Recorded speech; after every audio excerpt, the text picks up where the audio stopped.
ඔයාලා දන්නවද ඇනබෙල් බෝනික්ක ඇත්ත කතාවක් කියලා. 1970 ඇමරිකාවේ නිව්යෝක් වල ඩෝන කියල තරුණයක් ජීවත් වුණා. ඇය හෙද ශිෂ්‍යාවක්.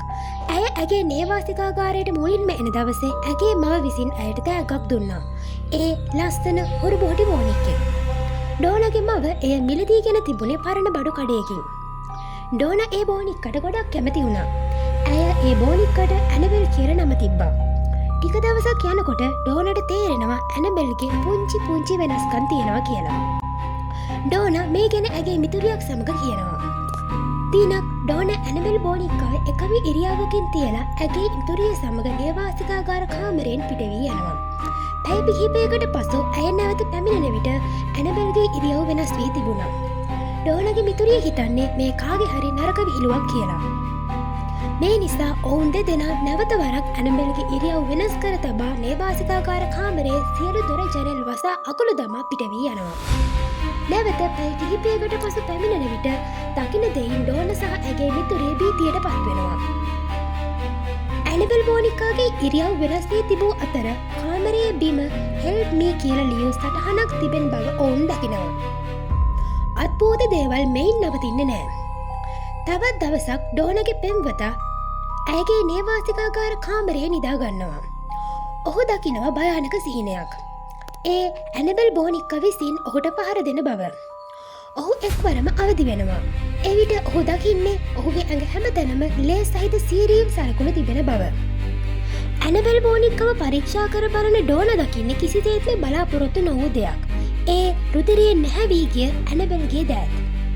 ඩෝන හොඳටම බය වෙනවා. ඇය ඉක්මනින් පල්ලයේ පියතුමා හමුවී මේ ගැන කියනවා. පියතුව ඩෝනගේ කාමරයට ඇවිත් බෝනික්කාගේ ඇඟට ශුද්ධ ජලය ඉහලා කාමරයෙන් එළියට විසි කරනවා. ඔහු පවසනවා දෙවියන් වහන්සේට වඩා වැඩි කෙනෙක් මෙලොව නැති බව. ඉන් පසු නැවත පියතුමා පල්ලියට යන අතරතුර ඔහුගේ මෝටර් රථය අනතුරට පත්වෙනවා. වාසනාවට වගේ පියතුමාගේ ජීවිතය බේරුණත් පසුව පියතුමා කියල තියෙනවා අනතුරට මොහොතකට පෙර ඔහු ඇනබෙල් බෝනික්කව ඔහු ඉදිරියේදී දුටු බව. ඉන් පසු ඩෝන එවකට ප්‍රසිද්ධ භූතාත්ම අල්ලන එඩ් සහ ලොරේන් එනම් වෝරන් යුවලට මේ ගැන විස්තර කරනවා. එම යුවල බෝනික්කා පරීක්ෂා කිරීමේදී ඔවුන්ට තේරෙනවා ඇනබෙල්ට බලගත භූතාත්මයක් ආරූඪ වී තියෙනවා කියලා. ඊට අමතරව මේ ආත්මය සෙල්ලම් බෝනික්කා කියන අජීවී වස්තුවේ සිට මිනි ශරීරය කියන සජීවී වස්තුවකට ගමන් කිරීමට උත්සාහ කරනවා කියලා ඔවුන් තේරුම් ගන්නවා. මේ නිසා ඔවුන් දෙදෙනා ඔවුන්ගේ නිවසේ තිබෙන අජීවී භූතාත්ම වස්තු තිබෙන කෞතුකාගාරයට ඇනබෙල් බෝනික්කව රැගෙන යනවා. මේ කෞතුකාගාරයේ විශේෂ වීදුරු ආවරණයක් තුළ බෝනික්කා තැන්පත් කරලා තියෙනවා. මේ වීදුරු ආවරණයට ඉහළින් කුරුසයක් ලකුණු කර තිබෙන අතර ඊට පහළින් මේ වගේ වාක්‍යයක් ලියලා තියෙනවා. Don't touch this and don't open. ඒ කියන්නේ මේ වීදුරු ආවරණය අල්ලන්න එපා. අරින්න එපා. සමහර මේ වීදුරු ආවරණය ස්පර්ශ කරලා ඉතා අවාසනාවන්ත සිදුවම් රාශියකට මුහුණ දීලා තියෙනවා. අදටත් ඇමරිකාවේ නිව්යෝක් වල වෝරන් යුවලගේ කෞතුකාගාරයේ ඇනබෙල් බෝනික්ක දකින්න පුළුවන්.